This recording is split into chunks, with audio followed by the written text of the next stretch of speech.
कि उन्होंने ही पहले मना किया था कि नहीं मैं आजीवन उनके साथ काम नहीं करूंगी।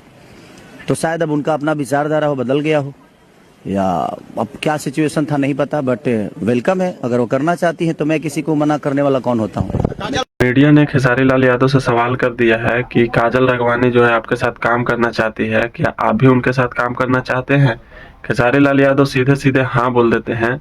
देखिए, यही होता है कि कोई कितना भी बदनाम कर ले, कोई कितना भी जलील कर ले, लड़का कसम भी खा ले कि हाँ हम उससे कभी बात नहीं करेंगे, कभी देखना नहीं चाहेंगे, लेकिन वही लड़की जब सामने आ जाती है तो वो कुछ कर नहीं पाता है, कुछ बोल नहीं पाता है। सेम यही कंडीशन हर किसी के साथ होता है, सिर्फ खेसारी लाल यादव के साथ नहीं होता है। समझने की बात है। लेकिन जब इन लोग दोनों अलग हुए थे, उस टाइम जो खेसारी लाल यादव के कुछ चाहने वाले ऐसे फैंस थे जो कि काजल राघवानी के मां बन करने में एकदम नहीं छोड़े। गाली गलौज, गंदे शब्दों का प्रयोग, मतलब इस तरीके से कि एक तरह से देखा जाए तो आदमी डिप्रेशन में चल जाएगा, इतना गाली गलौज किए। और लास्ट तक यही निर्णय आया कि दोनों फिर एक होने वाले हैं।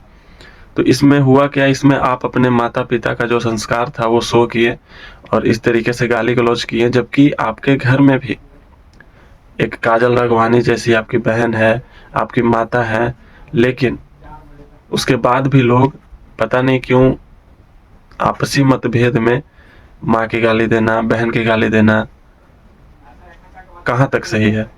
जरा सोचिए। आप लोग का आपसी लड़ाई होता है और इसमें गाली आप लोग किसको देते हो? तो सोचने का विषय है। और गाली देने से कोई खास प्रभाव पड़ता नहीं है, बस प्रभाव इतना ही पड़ता है कि इसमें आपके माँ पिताजी का संस्कार झलकता है।